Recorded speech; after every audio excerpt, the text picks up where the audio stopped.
Hello દોસ્તો, હું જયદીપ ગોંડલિયા આપ સૌનું અનએકેડમીમાં હાર્દિક સ્વાગત કરું છું. હવે મિત્રો, તમે જે આ સ્ક્રીન ઉપર તમે ફોટો જોઈ રહ્યા છો એ તમે ઓળખી જ ગયા છો કે જેની આજે આપણે આજના લેક્ચરમાં આપણે વાત કરવાના છે. જે છે કોણ છે? Iron man of India. એટલે કે આયર્ન મેન ઓફ ઇન્ડિયા એ કોણ? બીજું કોઈ નહીં, એ છે સરદાર વલ્લભભાઈ પટેલ. હવે મિત્રો, તમને ખ્યાલ છે કે જ્યારે બ્રિટિશ પાર્લામેન્ટ હિન્દી સ્વતંત્ર ધારો જુલાઈ 1947માં પસાર કર્યો હતો, ત્યારે શું હતું કે આ ધારાની જોગવાઈ અનુસાર ભારત એટલે કે ત્યારે હિન્દનું ભારતીય સંઘ હતું એ બે ભાગમાં વિભાજિત થઈ ગયું. ભારતીય સંઘ અને પાકિસ્તાન સંઘ એમ બે રાષ્ટ્રો અસ્તિત્વમાં આવ્યા. હવે સ્વાતંત્ર્ય થઈ ગયા આપણે હમણાં 26મી જાન્યુઆરી. ઓકે, તો આપણે રિપબ્લિક તો થઈ ગયા, પરંતુ મુખ્યત્વે બે પ્રશ્નો હતા. એક કયા પ્રશ્નો હતા? એક તો હતા કે ભારતને આપણે શું મળવું જોઈએ? આપણું બંધારણ મળવું જોઈએ. અને બીજું શું મળવું જોઈએ કે બીજું હિન્દની જે રિયાસતો પરથી બ્રિટિશ તાજની સાર્વભૌમ સત્તાનો અંત આવવો જોઈએ. અને ભારત સંઘને અખંડ ભારત બનાવવું. ભારત સંઘને શું બનાવવું મિત્રો? અખંડ ભારત બનાવવાનું. એ બહુ ઇમ્પોર્ટન્ટ વસ્તુ હતી. હવે અખંડ ભારત બનાવવું તે સમયમાં શું હતા કે ભાઈ તે સમયે રિયાસતોની સંખ્યા એટલે 562 રજવાડો હતા. આ 65 રજવાડો ભારતના કુલ જનસંખ્યાના 20% જનસંખ્યા હતી મિત્રો. હવે એમાંય સૌથી મોટા જો કહેવાય એવા મોટા રજવાડો ક્યાં હતા? એ હતા જમ્મુ એન્ડ કાશ્મીર, બીજું હૈદરાબાદ અને ત્રીજું કે જે છે મૈસૂર. હવે મૈસૂર એક એવું રાજ્ય હતું કે એ પણ જોડાઈ ગયું. પરંતુ 3 એવા રાજ્યો હતા કે જે કાશ્મીર, જમ્મુ એન્ડ કાશ્મીર, હૈદરાબાદ અને જુનાગઢ. તો મિત્રો, આ 3 રાજ્યો એ ભારત સંઘમાં જોડાવા માંગતા હતા નહીં અને પાકિસ્તાનમાં જોડાવા માંગતા હતા. તો એ સમયે સરદાર પટેલની ભૂમિકા બહુ અગત્યની બની જાય છે અને એક્ઝામ પોઈન્ટ ઓફ વ્યૂ આ રિલેટેડ ક્વેશ્ચન આવી શકે છે. તો મિત્રો, સ્વતંત્ર મેળવ્યા બાદ તત્કાલીન વડાપ્રધાન બન્યા કોણ? સરદાર વલ્લભભાઈ પટેલ. અને ગૃહપ્રધાન એટલે કે નાયબ વડાપ્રધાન અને ગૃહપ્રધાન સરદાર વલ્લભભાઈ પટેલને આ કમાન સોંપવામાં આવી કે તમે બધા રજવાડાઓ છે એને તમે એક બનાવી દો. હવે એ સમયે એની સાથે એક વીપી વેનન પણ એના સહયોગી હતા, એના સચિવ હતા. અને આ 3 રજવાડાને કેવી રીતે ભારત સંઘમાં જોડાવું તો એના વિશે આપણે ચાલુ વાત કરીએ.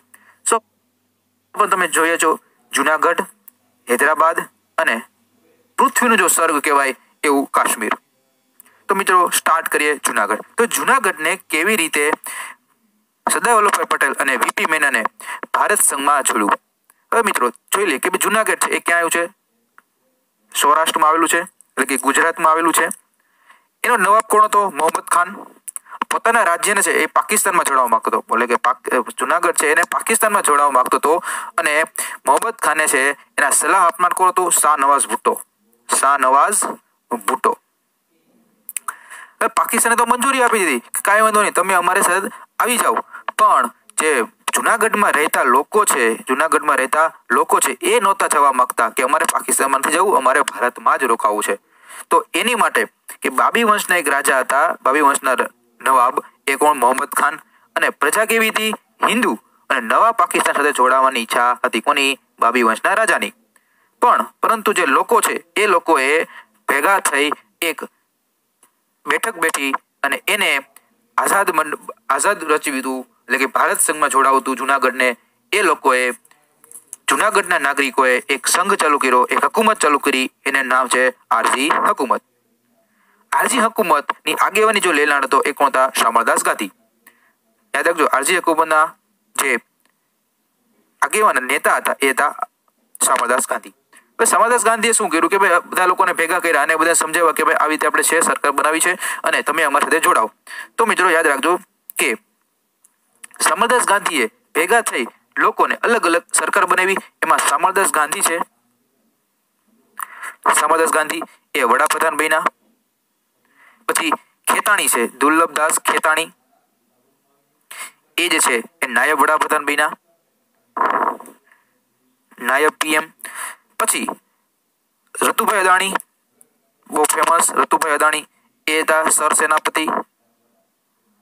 ઓકે મિત્રો, તો આવા અલગ અલગ લોકોને ખાતું આપી દેવામાં આવ્યું. અને અંતે જુનાગઢ લોકોનો ભવ્ય એવો પ્રચંડ વિજય થયો અને બાબી વંશનો જે રાજા હતો મોહમ્મદ ખાન એ જુનાગઢ છોડીને વયો જાય છે, ભાગી જાય છે અને જુનાગઢ આમ ભારત સંઘમાં જોડાઈ જાય છે.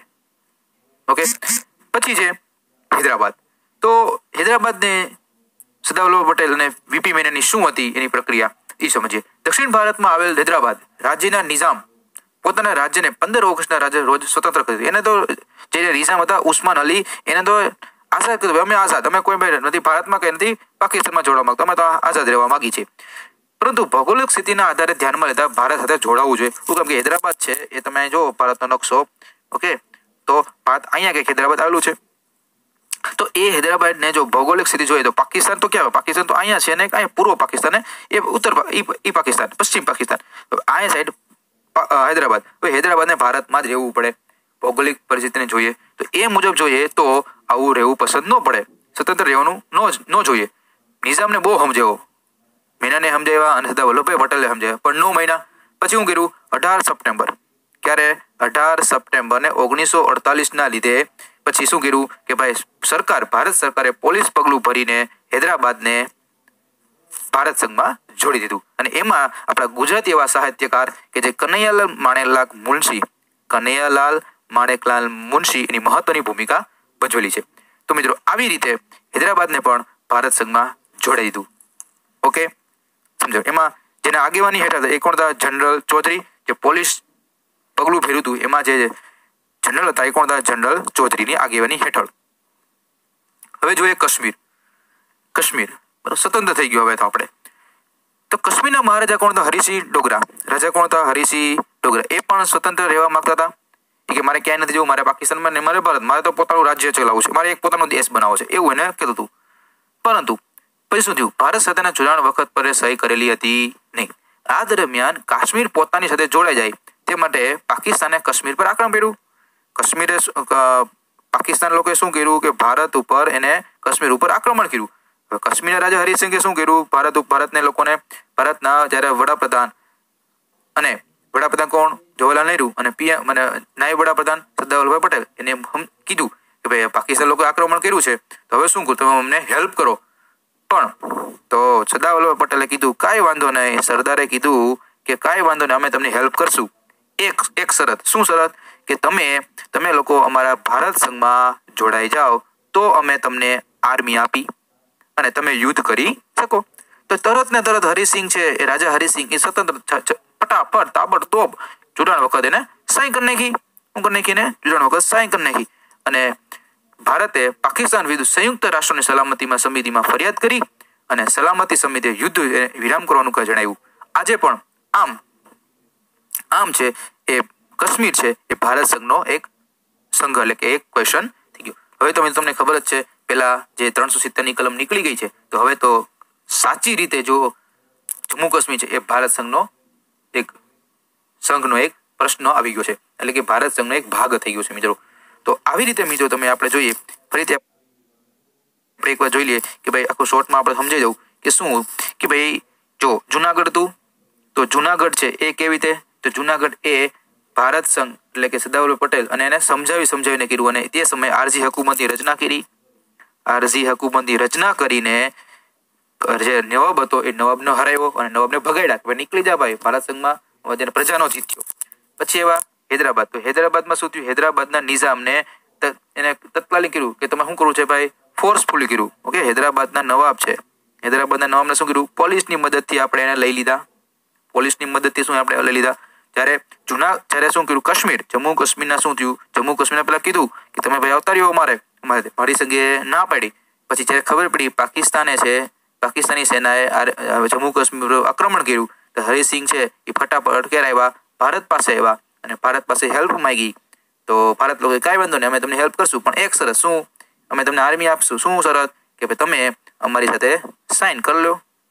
તો હરિસિંહ છે કે ઇટ્સ ઓકે, કાંઈ વાંધો નહીં, અમે તમને સાઇન કરશું, તમે અમને પ્રોટેક્શન આપો. તો સરદાર વલ્લભભાઈ પટેલે કીધું કાંઈ વાંધો નહીં, અમે તમને શું આપશું? હેલ્પ આપશું. તો હેલ્પ આપી અને અંતે હરિસિંહ છે એને આપણા જોડાણમાં સાઇન કરી અને અંતે જમ્મુ કાશ્મીર પણ ભારતમાં જોડાઈ જાય છે.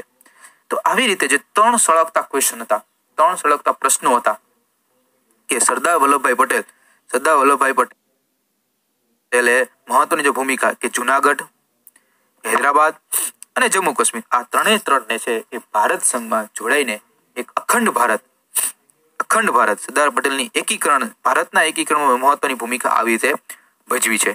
તો મિત્રો આ તમે મહત્વની એક વસ્તુ હતી કે જે સરદાર વલ્લભભાઈ પટેલની બહુ અગત્યની માહિતી હતી.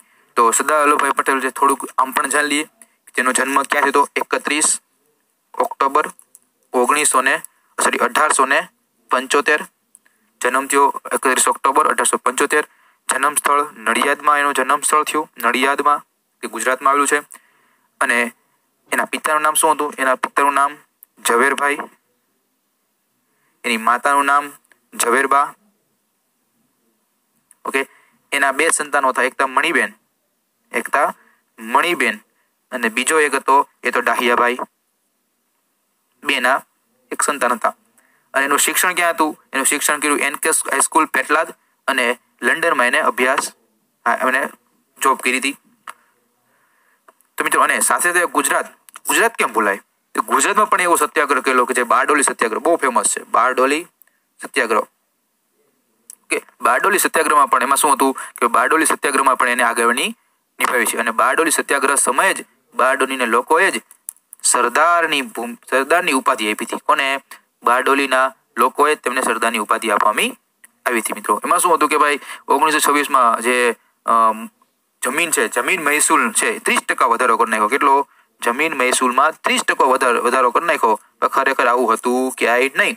પછી સરદાર વલ્લભભાઈ પટેલે એક આંદોલન કર્યું, સત્યાગ્રહ કર્યો અને અંતે સરદાર વલ્લભભાઈ પટેલની જીત થાય છે અને પોતાને બિરુદ મળે છે સરદારનું.